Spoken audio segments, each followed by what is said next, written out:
Hello and welcome into the second installment of the career dialogues that are going to bring us on to the 18th Annual CUNY BMI Conference. This time we have three fantastic panelists. This particular dialogue is tell me about yourself, why should I hire you? And it kind of covers the tenet of presentation when it comes to job and career development and self-entrepreneurship. We have, as we did last time, we have Mr. Ron West, who will serve as our moderator for the dialogue, but we have Mr. Reginald Wills, who is the Asset and Wealth Management Analyst for Goldman Sachs, but also the founder of Colibiversity. We have Cody Agbazi, who is a software engineer, project manager for Apple, and the founder of Kigoni. And lastly, but certainly not least, and a Queens College graduate, Mr. Stephen Alexander, who is the regional manager partner for J Gold and the founder of So Glow Investments. And Ron will please lead us through this amazing conversation. Welcome to all of the students who are going to be watching us today. I want to thank our three distinguished panelists and Jorge Alguera, as always, for getting us off on the right foot technically. The interview is the subject of a four-part discussion or investigation and commentary, because interviews at any level can be traumatizing, stigmatizing, fearful, all of those kinds of things. And it really doesn't matter whether you're going for a part-time position or you're going for a position where you've had 15 years of experience. It's always unnerving because it deals with self-reflection, honesty, truth, and a fear of embarrassment because you're being investigated by someone. So what we want to let students see men of color talking about how they feel about the interview process. The question of tell me about yourself and why should you hire me or select me? There's a context that people always go to, and that is in an interview process. That's for a position.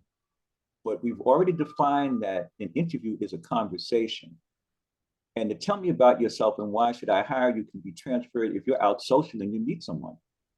If you meet a young lady or a young lady meets you, you're interviewing. Tell me about yourself. Why should I hire you can be transferred into why should I give you my phone number? Or why should I see you again? And it's the same thing. And there's always the same kind of trepidation and fear, no matter how fly you look or she looks.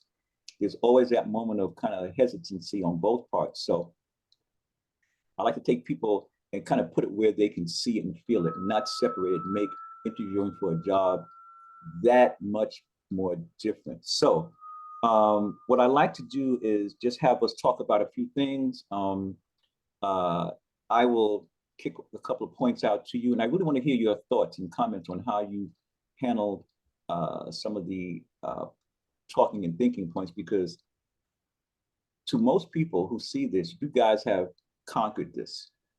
You've gone from student to entrepreneur, so you've answered the questions, you've got this down pretty much at this point. You're moving on until the next time somebody asks you the same questions.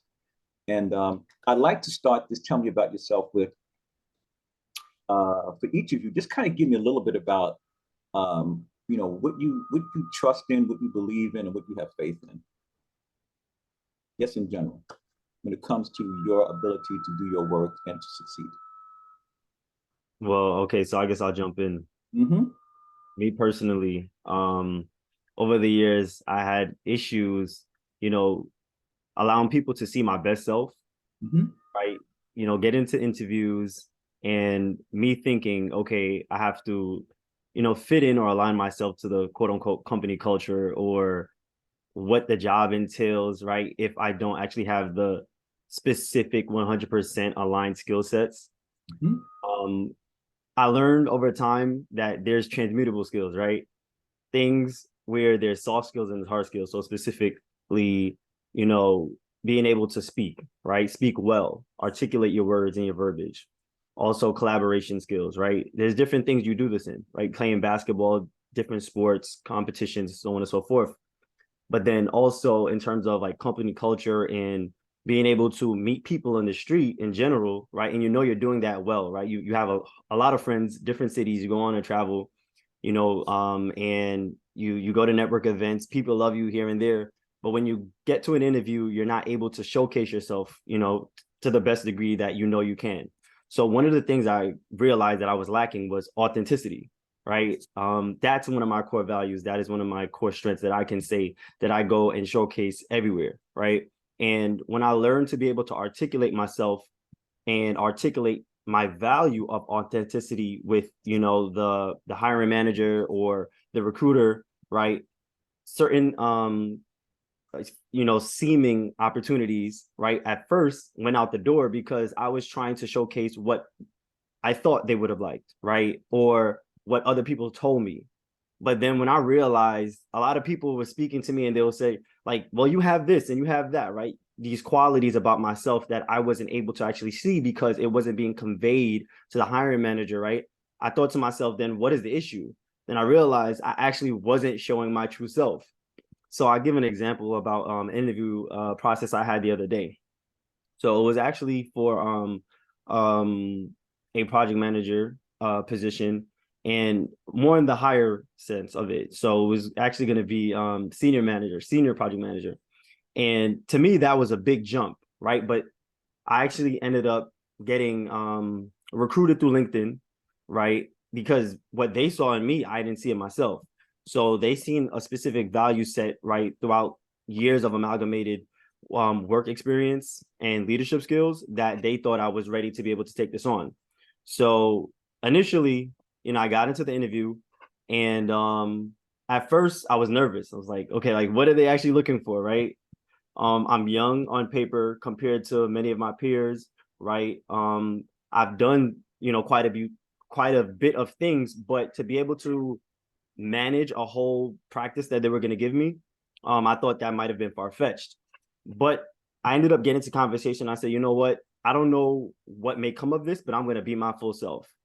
Ended the interview not knowing what to expect, but then literally 30 minutes later, I got a follow-up, and she said she loved me and she passed on my information from there, right? During the midst of the interview, this is something I want to share with everyone that's listening. In terms of explaining who you are to the individual, right? You want to be able to convey your personality, who you are, so they can know if there is a good quote unquote cultural fit, right? And 9 times out of 10, if you do your research and learn about who you're going to be speaking to, you can find something to be able to, fit in with them. So what was happening, right? And then, well, I like to add as well, in the years of, COVID, and now we're online, she actually heard my stove going off. So she goes, like, what are you doing? Are you cooking? And I'm like, yeah. Naturally, someone would say no. And she goes, I love to cook. And then 15 minutes from us talking about skill sets and work experience, we start talking about, dog walking, food, right? Cooking, what do we like to do in the day-to-day? And to that, it showed the humanistic side of what they're looking for in the interview, because if you got the interview, they already deemed that you were feasible enough to get interviewed, right? Now they want to see, can we work together? Now they want to see those soft skills. So, ultimately ended up going through the next round. They ended up loving me, right? So on and so forth. But I ended up, taking another position ultimately. But neither here nor there, the opportunity was there. They loved me. And when the interviews ended up getting tougher, there was, funny enough, someone that was more skilled than me in for the position, but the partner actually said she would have loved to work with me more than actually working with that individual. So showcasing your authenticity, right, your self-entrepreneurship of being able to explain who you are as an individual from your day-to-day and how you're going to just, continuously grow and what you're looking at, in the near future. So Cody and Reginald, jump on top of that. Let me hear a little something. Yeah, I can add more on that. So I think Stephen made a really good point, where you, like, interviews are very conversational, can be very informal. And one key thing he said that I think is important is a lot of times when being conversational in interviews, people forget how everything they've accomplished. So like I know I did during my interviews, like because whether you're a student, whether you've had internships, whether you're somebody who's worked for a year, you have all these things that you've done, but because you do them on a daily basis, you think this isn't important. You think this isn't something I should talk about. This isn't something that I should accentuate when I'm speaking in this interview. But those are all like everything you've done, everything you do, everything you're planning on doing, whether it's a side business, whether it's a project, like put it on your resume. Like that's one thing I was very keen on early in my career. Anything I did, I would literally throw it on my resume because that's an accomplishment. That's something that I did, that I successfully did. So people, I guess, like in the conversation of an interview, like keep the conversational, but also don't self-disqualify yourself. Because I'll give a quick example. When I was interviewing for Apple, following the same principle of like putting everything I did on my resume, there's an app I founded when I first came into Austin, which is where I live, Austin, Texas. And I had that on my resume. I did that like maybe like 4 years before my Apple interview. And pretty much my interviewer is probably my hardest interviewer. The whole interview was about that experience. It wasn't about my previous professional experience. It was about this entrepreneurial thing that I did years ago. And he was like, "That's so cool. We haven't had anybody who did that." And then I got the job over like people who were like way more expensive than I did. The job required like 7 years of PM experience. You needed a master's. I had like barely a year of PM experience, didn't have a master's. So it's not because I was better, like Stephen was saying, it's not because you're better than anybody else. It's literally just because you had a conversation, you fed into what the person was looking into, and then you weren't afraid to hide you weren't afraid to speak on the skills and the things that you've accomplished in the past. So I think that's probably one really important thing I'll add to that is be conversational, don't self-disqualify, and anything you've done, like talk about it. Like it's important. And yeah, so. Very good. Yeah, I like it. Okay, Reg. Yeah, I mean, same thing. I think I have to agree with Cody and Steven, just the fact that they've looked at your resume prior to the interview. You were chosen based off of those skills that you displayed on the resume, but now they're looking at, it's like we said, it's a conversation, but they're looking at, all right, we're working with this person every single day. They're going to be plugged into our culture. Like, how are they going to fit in that way? Not necessarily the skills that you've listed on your resume, but like who you are as a person. So just exactly what Steven was saying, like be authentic with yourself, and kind of like highlight who you are outside of the skills and everything that you've listed on your resume. I found that like a really good way to get into those kinds of conversations. At the bottom of my resume, I listed like interests. It's just a really small, right at the bottom of the resume, you can list like 3 things. I put like reading, gardening, and traveling. And that just like opens up a door to the conversation that you could have on the interview, because the interviewee is going to be seeing that as well. And my interview, we actually talked about gardening as like, because that's something I got into during COVID, gardening. My grandmother, she gardened. And so we had a whole conversation surrounding that. And yeah, it just really like highlights something outside of what you can bring to the table from a technical standpoint. It's like the soft skills and the EQ part of it. So, I as a director of career development and internships in all of my offices, I always talked about the importance of, and you guys hit on it, personality type, authenticity, the ability to communicate. Tell me a little bit about how important it is to, there's 2 things. There's career literacy, and then there's also the ability to utilize transferable skills. Give me a little bit on those 2. Mm-hmm.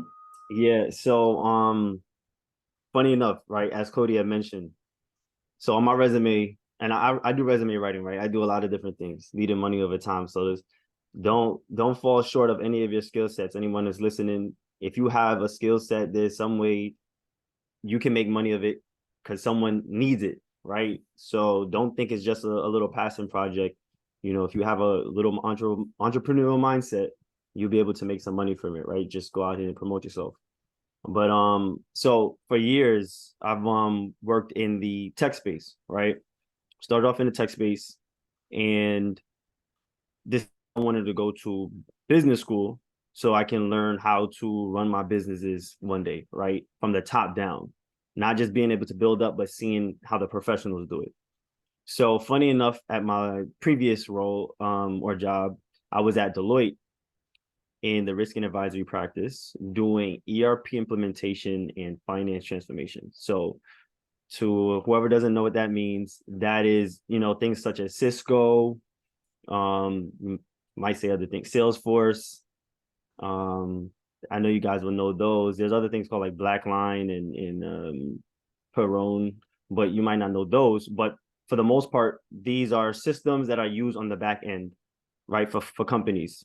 So I would implement those into, or let's say there's a central force you want to put things in, right? Say Cody has a business and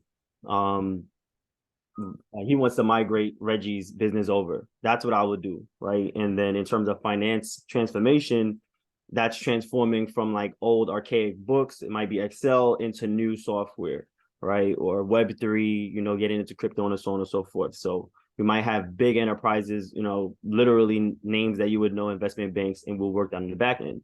So generally, you're not going to have that client, right, if you're just a lone wolf on the street. But as you asked, the transferable skills. So funny enough, I actually got recruited from an app, and if no one knows, it's called Handshake. I know CUNY doesn't use that. They use Simplicity, I believe. But this was Handshake because I actually graduated and then did my master's at NYU. So from there, I actually ended up getting recruited. And she actually didn't know what role to recruit me for, but she thought I might have been feasible because she said she liked my resume, right? So career, and in the past, right? Literacy of it. So she looked at it. She was like, "Hey, there's a different direction you can go. You can go into full-time business. You could do controllership, financial reporting, or you can go into this tech space that we're building out, so on and so forth." So funny enough, they actually were building out a whole new product line, a whole new offering. And I was actually working with, my PPMD, my partner, to be able to build out the global policies and procedures of this line, right? So the finance transformation line. And funny enough was when I actually got hired, and for those who know, I didn't even know what they were hiring me as. They didn't have a name for it. But because they saw something transferable and they were amalgamating the two, they saw a need that companies were getting into, and they saw the skill set of what I brought in from before. So as Cody said in my resume, I was building out a software, a SaaS platform in the back end for career development. My nonprofit, I was working to automate that, right, in the sense of making that more tech, right, tech centric, because most individuals are more hands-on, right? But I wanted it to be able to be a space where students will come in and be able to just have a system, right? And they could flow from there on. And with my other background skills, being a Queens College Board of Director for the technology department, they saw this holistic individual that I didn't see. And it just so happened to fit in exactly what they would have needed. So I ended up becoming a finance, operate, and transformation analyst, right? And with that, we were able to get in there. We ended up having an amazing client. It's we in privacy policy, right? But the client right now has basically over 60 real estate properties.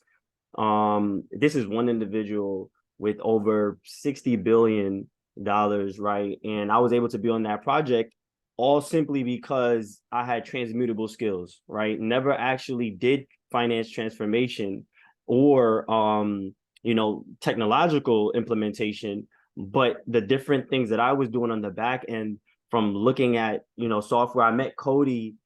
Well, we met Cody off of LinkedIn, right? We ended up reaching out. I don't know. I think I ended up, highlighting myself on LinkedIn, and he went and searched out, high performing individuals. I happened to be one of them and was a part of his startup Graduate. From there, we hit it off. We was talking more about, you know, the entrepreneurial space of things, and we started, you know, just going back and forth. So I'm starting to learn about the VC space, the Apple space, so on and so forth. You know, met Reggie, and it was just that synchronization that they saw. They was like, hey, there's this young individual, he's about your age, but he's doing big things. So young on paper, but, you know, prolific and grown in the sense of doing, you know, amazing things in the world. And ended up founding Collaboversity. He ended up winning nationwide Blackstone? BlackRock? Yeah, Blackstone. Blackstone, right. Ended up winning the Blackstone competition, right? And all of that was just a cohesion of understanding that you can look at sustainability, right? Everyone is just looking at finances and money, but the new thing is looking ahead, right? Seeing where the world is going. And that's what you also want to offer to your interviewer, right? You want to state that you know what's going on in the world, specific things like bricks, right? You want to get on that and explain that to them and say, okay, well, I see that there might be an issue. How do we solve it? I'm the solution, right? I've been studying, I've been paying attention to these things. And if you put me in your team, I'll be able to, you know, add value to you, right? And that's what you ultimately want to do, because it's a reciprocation, right? You get into the interview, they want to know who you are aside from what your skill sets is. But then something I just saw in the Harvard Business Review is the number one word that employers are looking for is forward thinking, right? Innovation, right? Growth mindset. And that was the finality. The specific term was growth mindset they're looking at, because they understand that you can get somewhere, but if you reach that capacity, what are you going to do, right? Who's going to buy it? Who's going to continue on? Who, you know, they want to see something that can be passed a certain, you know, position, or just, you know, a total place. But yeah, I'll just pass it on right there.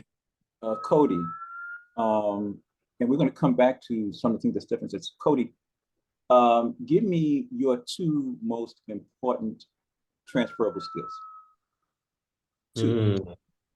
Transferable skills, good question. I feel like, I guess to start off context, I feel like transferable skills don't always have to be, because when people hear transferable skills, they might think, oh, it has to be technical, or it has to be something related to the job, but it doesn't. No, not at all. Not at all. It could be something as simple as communication. I would say at Apple, one thing I've learned to do is learn how to communicate, like Steven said. Like, how do you talk to stakeholders? How do you easily, like, say something, like take a technical concept, explain it something, break it down where people can understand it. I think that's a very, very important transferable skill, to be able to break things down and communicate in a way everybody can understand. So I'll say communication is one really key part that is a very, very important transferable skill. A lot of people don't have it, and you can't teach that very easily. Right. And I'll say the next thing is, I like what you're thinking now. See, smart guy. Now you're thinking. So here we go. Yeah, so definitely communication. I feel like another thing is also understanding, because again, like within the workplace, a lot of the job is learned on the job. I mean, unless you're like in a role you get into where it's like you're a doctor and, you know, you learned that in school and you need to apply that in school. But a lot of roles, like even they also learn stuff on the job. But a lot of things I think is transferable is learning how to learn. Because a lot of people come into companies and they don't know how to, and I train a lot of people, and they don't know, like, okay, who do I talk to, or how do I learn? How do I figure out, how do I navigate? And you're going to need that everywhere you go, whether you start your own company, whether you go, you know, wherever you go, like you need to know how to like how to set up meetings, how to ask the right questions, what kind of questions to ask, when to ask questions. Because if you don't know how to learn, you can never figure out how to do what you need to be successful. I'm going to piggyback on what you just said, and I'm going to I use professional football and basketball as metaphors for almost everything. Coaching, planning, practice, implementation, preparation, presentation, which is game time. You said something that's very, very important. The ability to receive information. I tell students all the time, the ability to receive information, whether it's instructional or whether it's a professional, a lot of our learning does not take place because we shut down on how we receive information, to your point.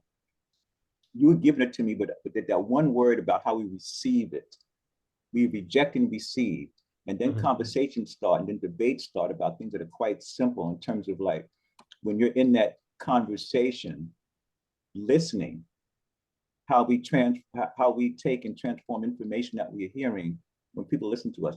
So Reggie, give me 2 things that really challenge you in an interview in terms of your how you manage problems or challenges. What really kind of gets you going? Yeah, I would say a difficult question is always the one, what is your biggest weakness? You know, like, because we always go into the interview and we're always thinking of ways that we can wow them and kind of highlight the reason why you should hire me. But the biggest weakness question is always one that can trip people up. And I think is good to kind of like flip it and be like, obviously highlight something where I always say my biggest weakness is taking on so much work, because I want to show that like can-do attitude. I want to have a lot on my plate, not saying no. And that's something that a lot of corporations and a lot of companies look for in someone. So like the ability to not back down from a task, even though it might seem mundane or difficult or something that you've never done before. So highlighting like, all right, one of my biggest weaknesses is this thing that you're actually looking for in a company. And then following that up with a way that you see yourself moving forward and taking care of that and like handling it if hired to the position, right? Or when hired to the position. So just the ability to show like time management, task management. Yeah, I think that's one that could easily trip up anyone, some of the best interviewers. So now all of you have conquered the interview process at one point. I'm interviewing you now. I want to know what's the one barometer to let me know that if I hired you, you could go from a conversation to productivity.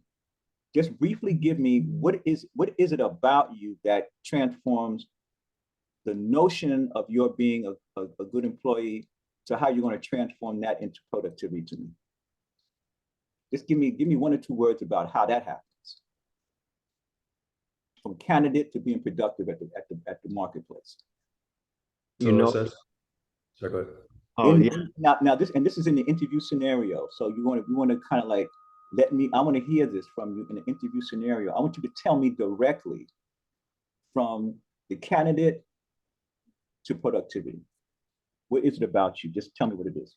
So I'm gonna give you a little pushback and say there's no right or wrong answer. I don't think there's a specificity that you can tell the hiring manager that you will be able to go in straight from the interview and be productive. But there is. Well, if you do know, we would love to learn from you. Okay, but let's tell me more. I'm gonna state for me personally, right? Because all of us are here entrepreneurs. So in some way, shape, or form, we've worked with other individuals, either a co-founder or direct employees, direct reports, right? But you might get different things where one individual might have all the skill sets on paper, right? And you would hope that they'll be able to go in and be productive automatically, but that might not be the case, right? One of the biggest expenses of a firm is onboarding, right? Rehiring consistently. So that means that there's an issue.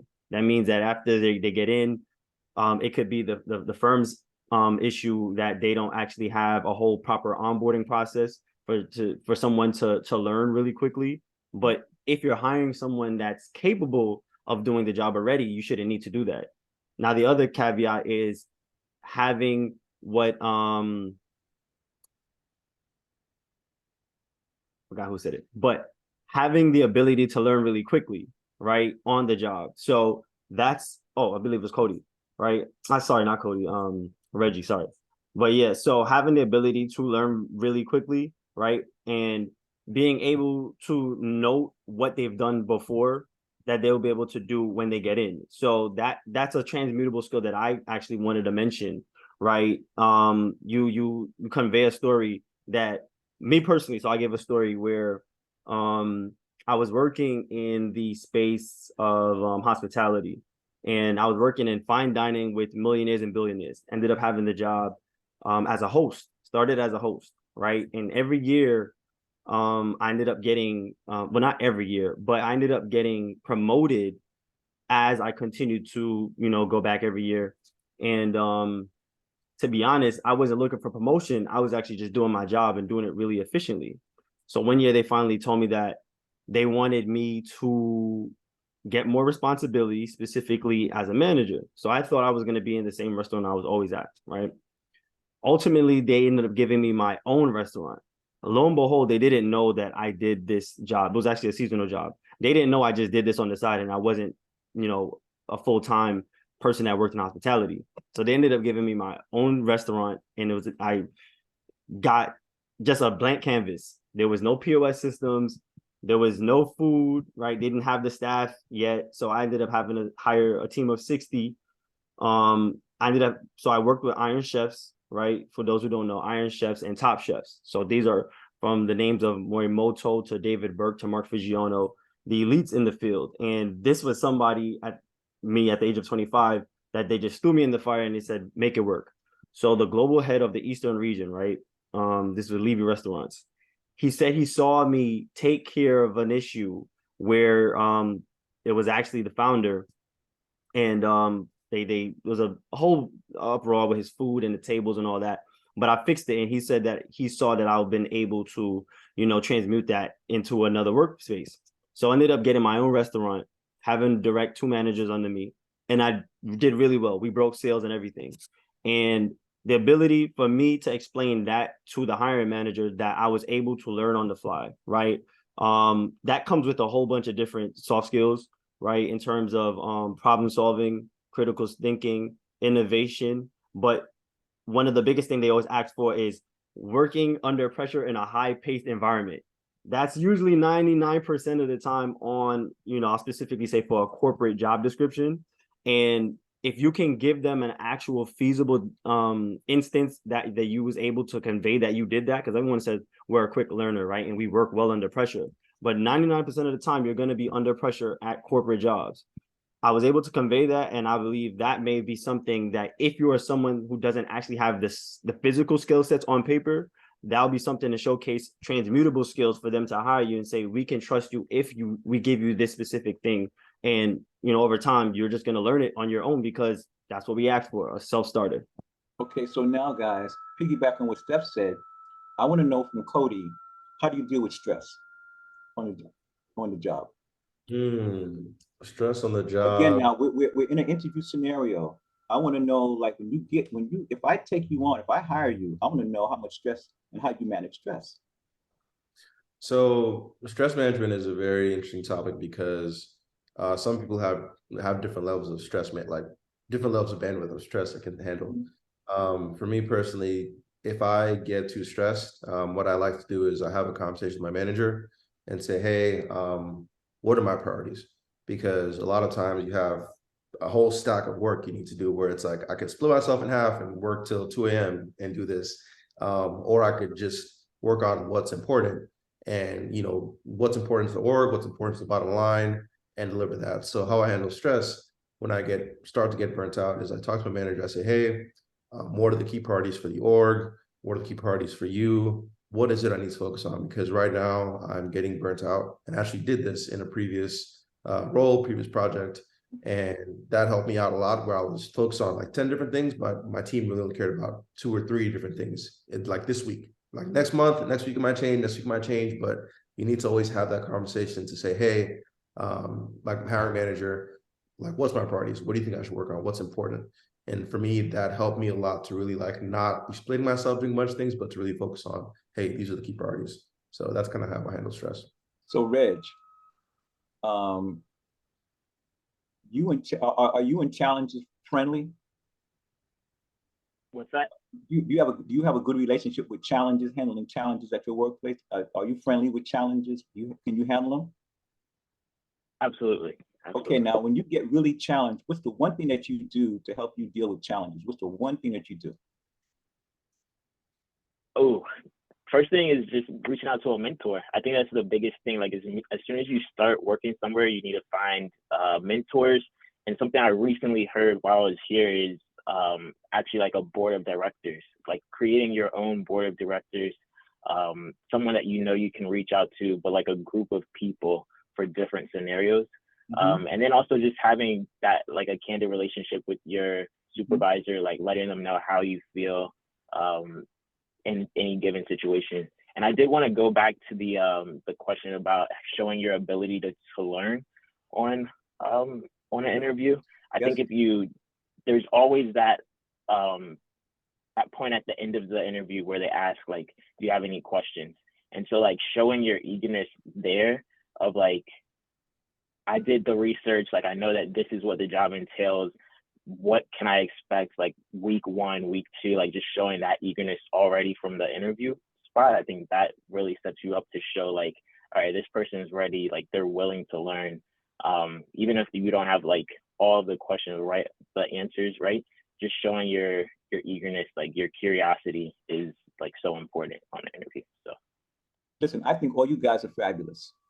But what I also want to know now, give me a little bit on courage, confidence, and responsibility. Courage, confidence, and responsibility. You guys got great GPAs. I'm looking at your resumes. You guys got the kick butt, background. Courage, responsibility. Tell me, how do you feel about those how do you feel about those 3 words in my environment, in this new culture? Courage and responsibility. What do you how do you define yourself in terms of being courageous and responsible? Okay, so it was courage, responsibility. What was the other word? We'll just go with those 2. So touching the other one. Okay, so I believe in everything we stated so far. It will give a baseline that if you're gonna go about you. For me personally, yes. Courage. Okay, so it's different. All right. Well, everyone is different. Let me just say that, right? Me personally, I believe I could do anything. So as you said, if you talk about me, then that's me personally. But I wanted to speak to the audience at the same time, right? So in the realm of being courageous, right? Courage is being able to act in the presence of fear, right? So if there's no fear, you have an abundance of courage, right? So one of the things, as I stated earlier, the word authenticity. When I was fearful of the interview, it was because I wasn't authentic. I wasn't going there being authentic, right? So every time we'll put the other word confidence, right? So courage and confidence. I couldn't have fullness of courage because I wasn't confident of, showcasing my full self. But when I became lax, right? And, not to, speak ill on any other, companies, right? But outside of the roles that I've been in, right, that I've had the opportunity to actually interview for and actually, go in and work for, right, very prestigious firms, it was the smaller firms that I was building myself up, right, from my confidence, right, my courage, where when I went in, initially I wasn't being myself, and I was severely nervous, right, and it was detrimental. I wasn't able to showcase myself, but thankfully it was a learning period that when I actually ended up getting my interviews for Deloitte, I was 100% myself. So a little backdrop. First interview, right, was with the recruiter, right? Had the phone interview.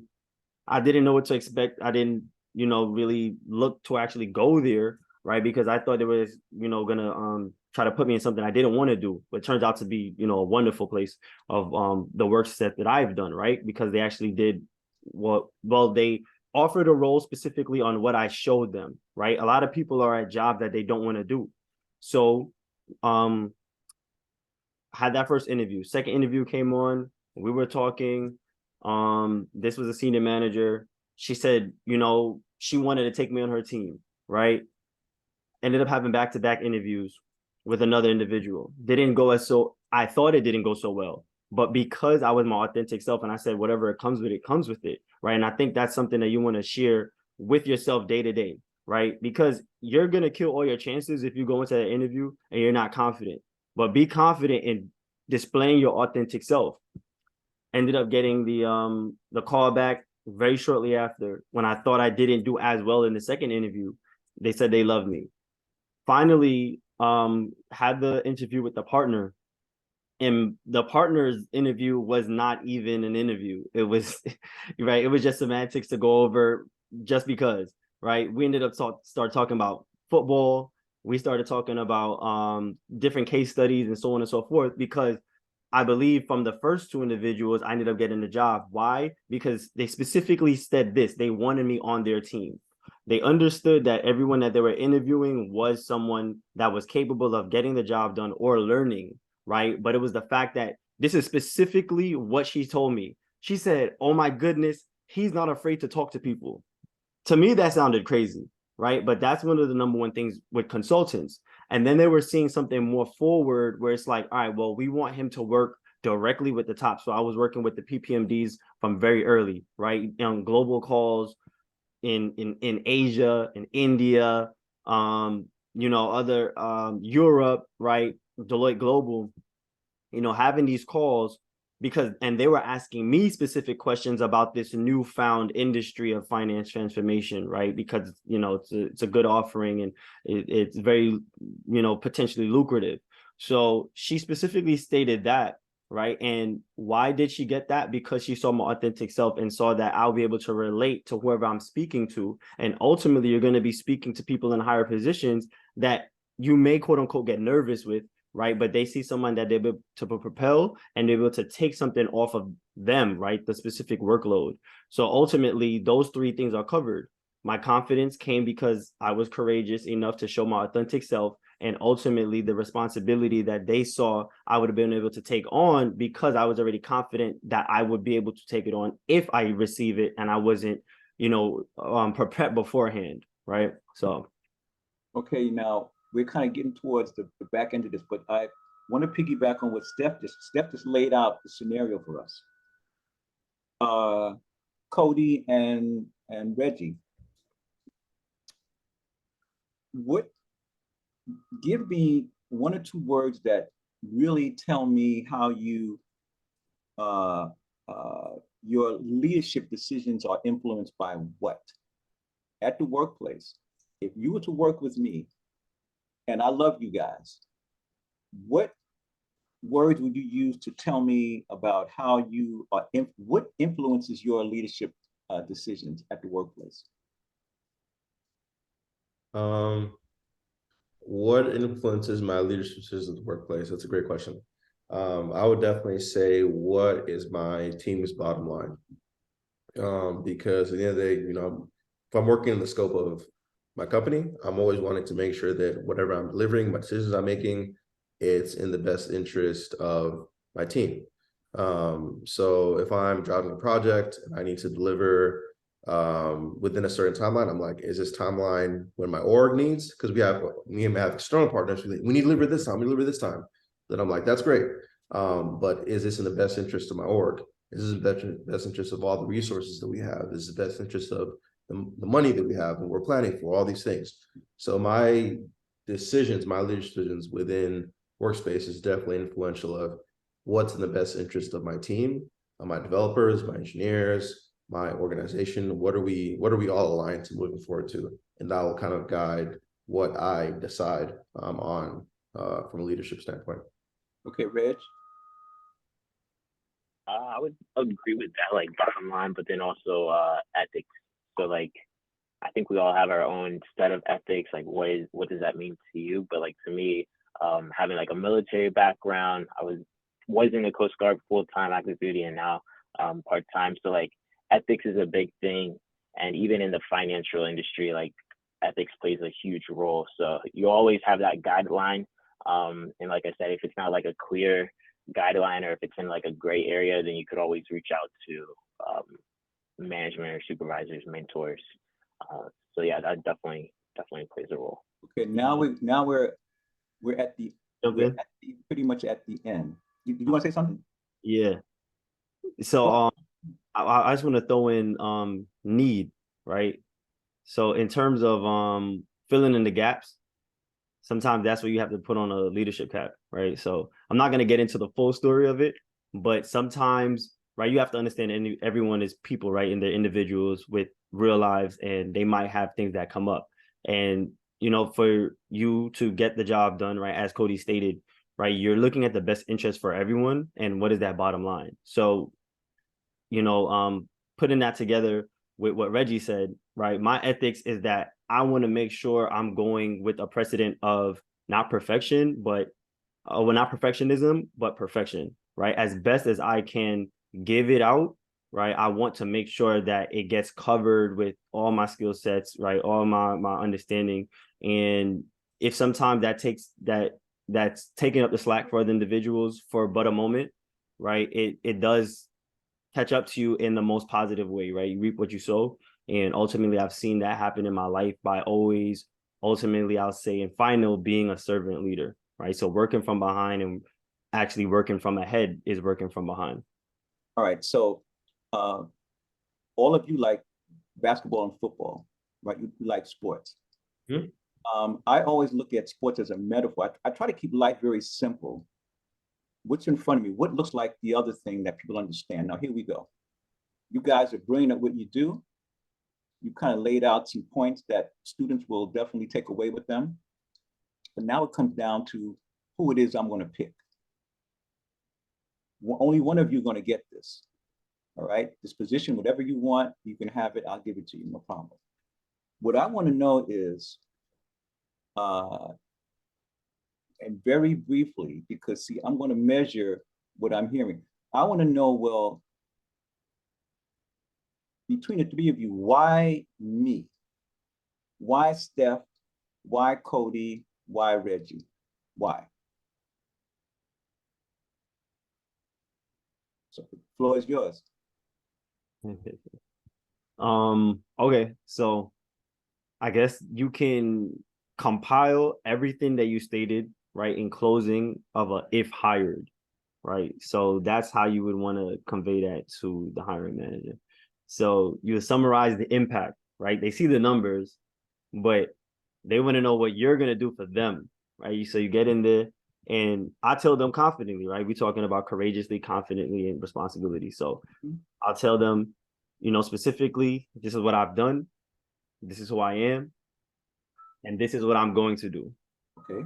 If you're able to convey that, right, cohesively, right, and with a fervor that they believe you, 9 times out of 10, you're going to be top 2 picks. Okay, Cody. Maybe like you personally. Sorry, go ahead. All right, Cody. Why you?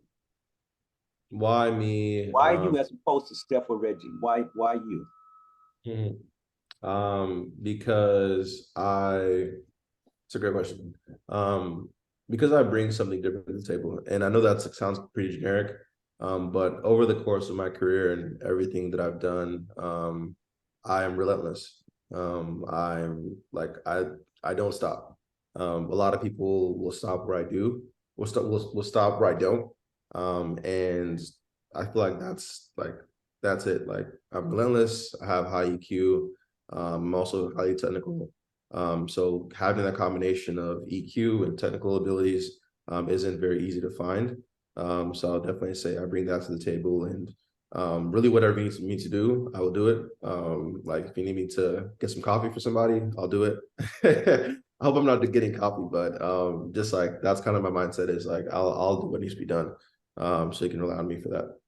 Reggie, why you? Reggie, these are your boys. Best buds. There's only one spot in 3 of you. Why you? I would say just I'm a go-getter.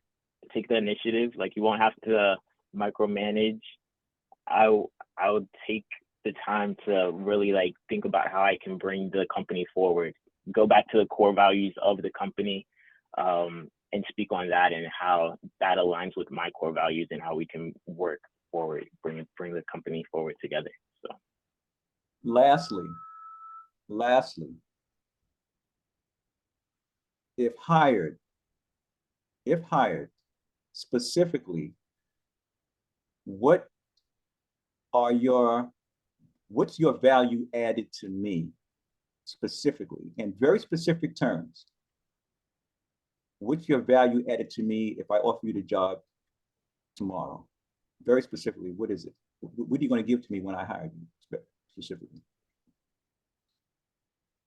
I believe that we covered that, as Cody said, and it's funny enough, that was something that was actually highlighted in one of the interviewers, right? Because it's funny, you don't know who's watching. You really don't. So this was actually a PE firm. So PE is private equity, right? Never thought I'll be, stepping my foot in there. But a PE firm actually reached out to me, and the firm looked really great in terms, of everything I was looking for, right? These things come down to like work from home, compensation, right? The type of work, so on and so forth. And as Cody said, it was that relentless attitude was what they were looking for. They said they were looking, people specifically with the IQ, right? That was on the paper. They said the EQ, right? They said they loved my personality, right? But then they ultimately said the relentlessness. They asked me about my story, and sometimes you shy away. So this I would love to share with everyone that's listening, right? You see accomplished individuals here, but we all literally have a story in the past.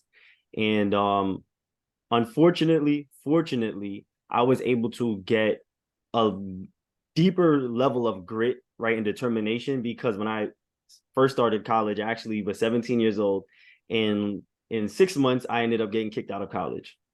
And with that, right, I had to dig back deeper and build myself up from an associate to undergrad to master's, ultimately going to get my PhD, right? So anybody that has any issues of going through school, you can reach out to me on LinkedIn, right? But ultimately, I want to tell you that you can get it done, right? You just got to believe in yourself, and whatever you're focused on, go out and work towards that, and don't stop. And ultimately, that is something that you'll be able to showcase from the beginning that you join a company. You tell that to the hiring manager, say, hey, whatever you need to get done, we can get it done. I'll be that person for you. Take their hands up, make it lighter, because majority of the time, a lot of people are doing a lot of different things, and that's why they're hiring you. So that's the thing that I can say specifically why you can showcase your value if hired. Okay, Cody? If I'm the way I show impact as soon as I hire, you'll see me meeting with everybody. I'll be seeing a bunch of meetings with like all the stakeholders, asking questions, kind of, I don't say poking holes, but like understanding like, why does you do things this way? So people start questioning, hey, should we do things a little differently? I feel like that'll be the immediate impact that I'll bring, because I ask a lot of questions people won't even think to ask or think about, because they've been doing this for the past 20, 30, however many years. So the immediate impact I'll bring will be essentially like, hey, why are we doing this like this? Should we do things a little differently? Should we present things a little differently? Should we attack things a little differently?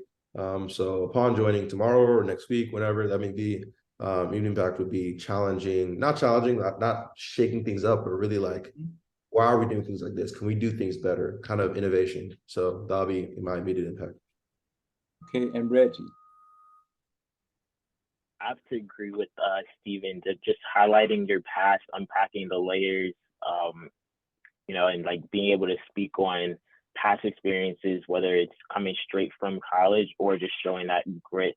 A lot of students at Queens College have a job on the side, and they're going to school full time. So being able to speak on that and show your ability to like have grit and be able to take on any task, I think that's the biggest value add that you could give to any company. So guys, listen, I really want to thank you. This was a great time, a great display and great conversation. A lot can come from this for a lot of students. And I know it was kind of challenging to put it together, but I'm glad we did. And on behalf of the students of CUNY BMI and our team, I thank you and your diligence. From on behalf of the CUNY BMI Central and the campus programs, thank you all for your time. Thank you all for your valuable insight. Thank you all for your authenticity, which is what we started with. It was like it was the first word that I wrote down as I was taking. Yeah. So thank you all for that. Before we leave, I know Steph, you mentioned that students can reach out to you via LinkedIn, but are there any other, you being all entrepreneurs, are there any other projects that you want to plug in? And what social media or what way can students and other professionals reach out to you? Yeah, so they can reach out to me on LinkedIn, of course. My name is there. I have to put back my picture. So right now they actually can't find me, but there's a little bit of background on me, so you'll be able to find me there. Deloitte is still sitting there, NYU sitting there, CMA.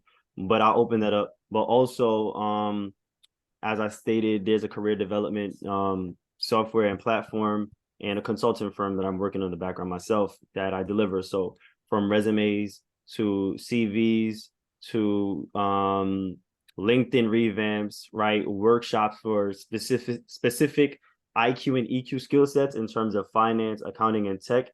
You can find it at anointingconsultant.com. That's ANOINTED consulting.com. And also we're opening up a space for investments for smaller, crowdsourcing at SoGlow.com, right? So that's SoGlow Investments. And I'll, put that up on my my LinkedIn very soon. But I was working on the back end to make sure everything was finalized, and from there continue to market it. But right now the consulting firm is up. So if you guys need those services, reach out, and there's more, you'll be able to see it on the page.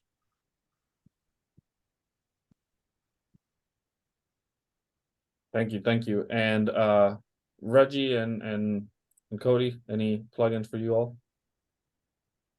You can find me on LinkedIn at Cody, Kodi, K for Ken, O for Orange, D for Dog, I like to always enunciate because it's hard to hear. Kodi, Agbasi, A-G for God, B-A-S-I. You can find all my information on there, my business, things I worked on. So yeah, reach out to me, connect with me, send me a DM. Might take me a while to respond, but we'll definitely connect, we'll talk, and yeah, we'll get it going. So